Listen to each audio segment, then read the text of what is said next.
Assalamualaikum warahmatullahi wabarakatuh. Hari ini kita mau proses penyaringan ya, melanjutkan video yang kemarin. Nah, ini CPU kita yang kemarin ya, ini mau kita saring lagi. Kalau kemarin udah kita endapkan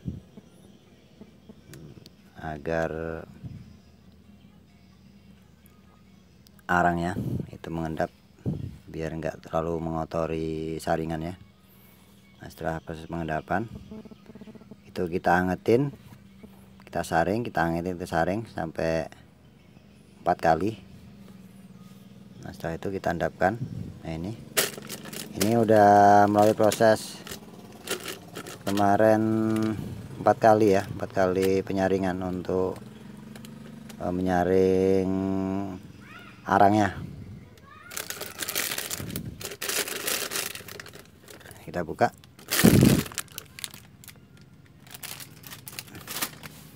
Nah, inilah minyaknya.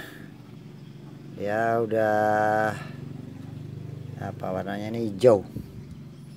Hijau-hijau apa ini ya? Hijau tua apa? Cuma sudah jernih dia, sudah agak bening. Nanti kita angetin, kita saring. Tuh kelihatan kan, udah bening kan, kayak kemarin.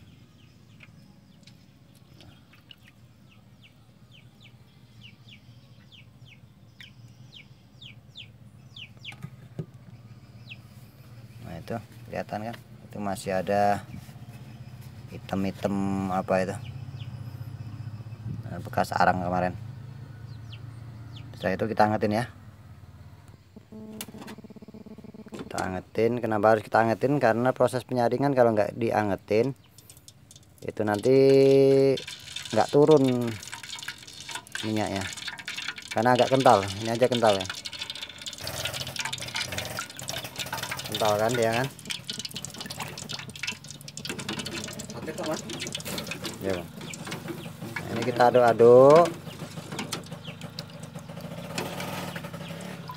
Nanti kalau udah hangat kita angkat ya. Nah, ini kemarin kita proses penghilangan bau ya, bau pada CPU. Kalau kita kasih arang itu bau CPU nya udah hilang ya. Itu namanya proses bleaching R. Nah, ini prosesnya kita potong ya. Untuk proses penghilangan ALB, karena kita pakai minyak yang di atas yang udah jernih, minyak CPU yang udah jernih, itu ALB nya udah banyak yang berkurang ya. Jadi CPU yang udah kita endapkan itu kita ambil yang paling atas yang udah jernih. Nah, setelah itu kita penghilangan bau CPU. Ini kalau udah dikasih arang itu bau CPU nya udah nggak kelihatan lagi, udah nggak kecium lagi ya. Nah, ini udah mulai panas, kita angkat. Kalau bau asapnya sih masih menyengat ya, masih ada getah, ini masih banyak getahnya. Itu nanti kita cari obat untuk penghilangan getah sama kotorannya. Setelah itu kita proses penyaringan ya. Kita pakai tisu aja sementara, tisu lapis 4 ya, biar kotoran yang paling halus itu bisa tersaring. Kalau nggak emang beli khusus saringan khusus untuk minyak ada itu di online, apa tuh namanya itu. Nah, kita pakai cara deso atau alat dengan alat seadanya. Jadi kita pakai tisu aja. Oke, kita saring. Ini udah bening kan kelihatannya. Nah, dia warna hijau, bukan hitam lagi, udah hijau ini. Ini proses bleaching R. untuk proses bleaching art ini ya, penyaringannya kita 6 kali ya, sampai apa namanya, kotoran arangnya itu udah nggak kelihatan lagi. Nah, itu warnanya juga udah nggak merah ya, udah mulai hijau-hijau kuning. Ini udah jernih lah intinya. Nah, nanti kita untuk menghilangkan getah, sebenarnya ini harusnya getahnya hilang, tapi karena kita pakai proses atau bahan alami, jadi getahnya nggak hilang. Ini baunya karena masih menyengat. Waktu kita panasin tadi baunya masih menyengat, tapi kalau untuk jernihnya dia udah jernih. Ini kayak minyak jelantah ini, tapi baunya masih menyengat ya, karena masih mengandung masih banyak getahnya. Nah, paling enggak kalau untuk bikin minyak goreng beneran ya cari arang aktif ya, arang yang sudah diaktifasi, jadi getah itu nanti keserap oleh bahan tadi. Karena kita pakai bahan alami, untuk pemucatannya ya beginilah ya. Cuma jadilah, nah, kalau kalian mau bikin minyak goreng ya, inilah prosesnya. Kita proses batching art aja udah berapa tahap ini penyaringan, jadi agak ribet ya kalau bikin minyak goreng beneran. Nah, jangan coba-coba bikin minyak goreng itu prosesnya cuma dari CPO digoreng-goreng aja, itu berbahaya. Itu masih banyak, kadar airnya masih banyak, ALB nya juga masih tinggi, kadar koretannya juga masih banyak lah, intinya berbahaya. Kalau teman-teman mau bikin minyak goreng, ikuti panduannya ya. Itu pertama penurunan getah, penurunan ALB pertama penurunan ALB atau pengurangan. Jadi ALB itu kita kurangin menjadi 0, berapa kan. Nah, setelah itu penghilangan bau, pemucatan, dan penghilangan kotoran getah apapun itu, baru siap konsumsi ya. Kalau enggak jangan ya, berbahaya. Nah, katanya minyak merah itu mahal bang. Nah, benar, minyak merah itu memang mahal, tapi bukan merah CPO ya. Itu minyak merah itu minyak yang udah diproses. Nah, prosesnya juga panjang. Itu minyak merah itu kalau saya baca-baca itu khusus untuk orang yang kekurangan lemak ya. Orang yang kurang lemak itu membutuhkan minyak merah, karena minyak merah itu kadar lemaknya masih tinggi. Nah, itu orang-orang yang kurang lemak itu diwajibkan mengonsumsi minyak merah. Nah, itu memang warnanya mirip CPO ya, merahnya. Nah, itulah minyak merah, dia mirip CPO tapi udah diproses ya. Ingat ya, udah diproses. Kalau minyak CPO yang belum diproses itu sangat berbahaya, jangan coba-coba. Pesan saya, jangan coba-coba bikin minyak goreng sendiri tanpa proses ya. Nah, prosesnya juga panjang. Nah, pertama itu penurunan ALB,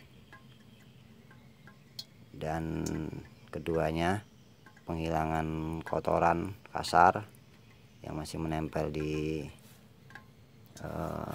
CPO. Oke ya, ini nanti akan saya paparkan bagaimana cara membuat minyak goreng ya. Yang pertama itu proses penurunan ALB ya. Itu ALB itu harus kita turunkan menjadi 0, berapa untuk kebutuhan masyarakatnya. Dan penghilangan bau atau deodorizing ya. Dan yang ketiga penghilangan getah atau deguming. Dan yang keempat itu bleaching R, pemucatan atau pemutihan yang kita kerjakan sekarang ini. Ini tahap yang keempat ya. Tahap yang keempat aja udah seribet ini ya. Tahap keempat aja ribet kayak gini ya. Ini aja 6 proses penyaringan tahap keempat ini kalau secara apa namanya, secara manual lah intinya.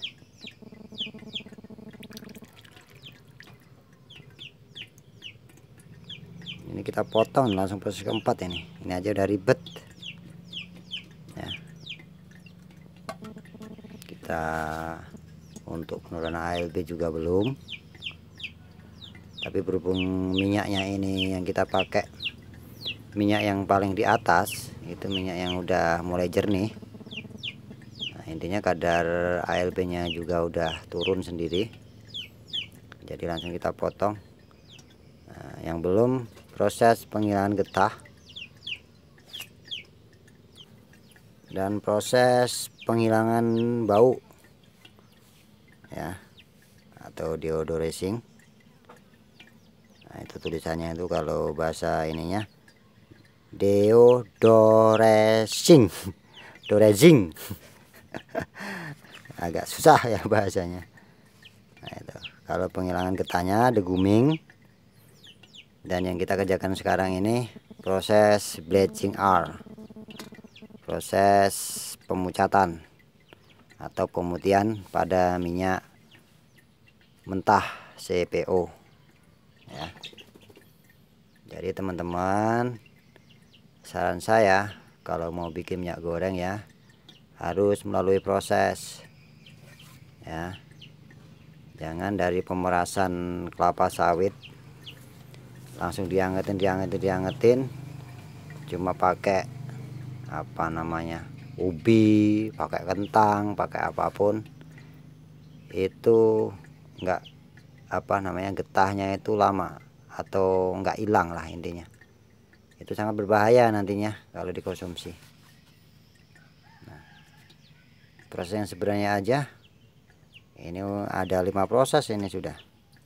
Kita aja udah proses yang keempat aja ribetnya kayak gini ya. Ini proses keempat ini penyaringannya. Nah, itulah sedikit pemaparan dari saya bagaimana cara membuat minyak goreng ya. Saya ulangi sekali lagi. Untuk proses pertama itu proses pengurangan atau penurunan ALB, nah, standar kebutuhan SNI, standar negara Indonesia. Yang kedua penghilangan bau CPO. Dan yang ketiga penghilangan getah atau deguming pada minyak kelapa sawit. Yang keempatnya kita proses bleaching R, proses pemucatan dan pemutihan minyak mentahnya. Nah, dari warna merah kita pucatkan ke warna kuning apa itu ya. Nah, itu bisa kawan-kawan ini lihat sendiri kuningnya minyak goreng. Nah, itu semoga video ini bermanfaat dan bisa menginspirasi ya buat teman-teman. Jadi nggak semudah itu kita bikin minyak goreng. Kalau ada yang buat video bikin minyak goreng dari pemerasan langsung untuk goreng, itu jangan ditiru karena sangat berbahaya. Jangka panjangnya itu kanker ya. Inilah minyak kita yang udah mulai proses penyaringan tadi ya.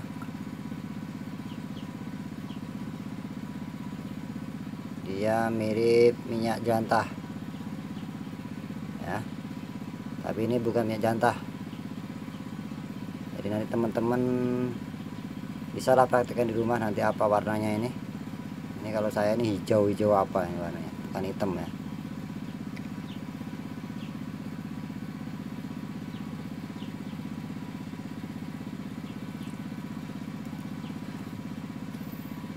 Ini kita coba untuk kita hadapkan ya.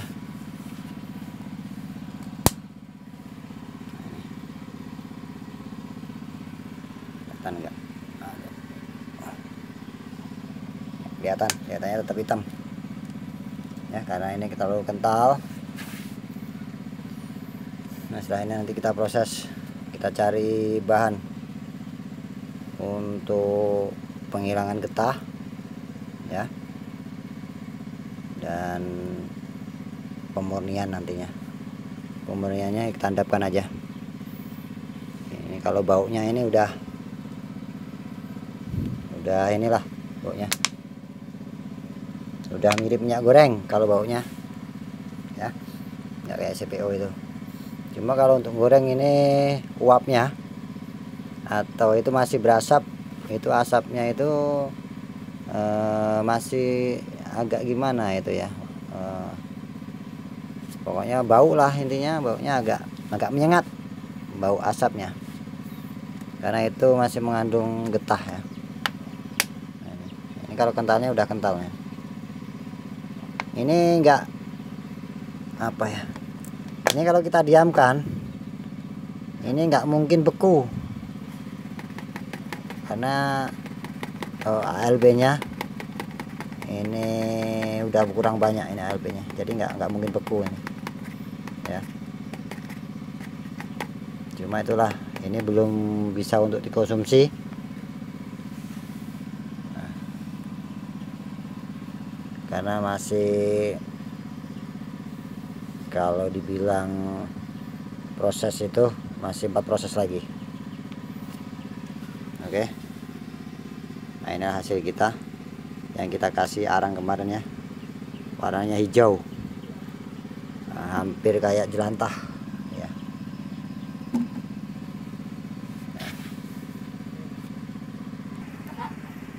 Nah, ini yang CPO yang belum kita ini ya, kita campur. Jadi dia apa ya, kuningnya masih lengket ya, ya kan? Masih lengket di dinding. Nah, ini yang berbahaya ini. Nah, kalau produksi minyak goreng itu harus melalui proses itu ya, ini CPO nih, CPO yang paling di atas yang udah kita jernihkan ini, warnanya merah. Ini kalau orang nggak tahu nih nanti dikira minyak merah ini, padahal ini masih CPO, bukan minyak merah ya. Nah, bukan minyak merah yang bisa dikonsumsi maksudnya. Kalau CPO sih ya minyak merah, tapi kan minyak mentah masih, bukan minyak yang bisa dikonsumsi. Ini minyak yang kita tadi, nah dia langsung hilang, dia dikocok walaupun warnanya agak hitam, dia nggak nempel di dinding ya. Itulah perbedaannya minyak CPO yang sudah melalui proses dan yang belum ya. Terima kasih telah menonton video dari saya. Salam sukses. Nah, itulah sedikit pemaparan, sedikit ilmu yang saya punya untuk memberi informasi bagaimana saya membuat minyak goreng ya, dengan cara yang agak ribet tadi. Nah, jadi kalau masih ada yang mau bikin minyak goreng, itulah prosesnya. Nah, dengan ini aja udah 4 kali penyaringan ya, udah ribet ya. Nah, cuma dia nggak nempel, nggak kayak yang minyak ini. Nah, ini jernih tapi masih menempel di dinding. Nah, ini yang butek, dia nggak nempel di dinding, tapi bukan cacak di dinding ya. Oke, terima kasih. Salam sukses selalu dari saya. Semoga petani sawit Indonesia selalu sukses dan bertambah SDM-nya. Cikidau. Assalamualaikum warahmatullahi wabarakatuh.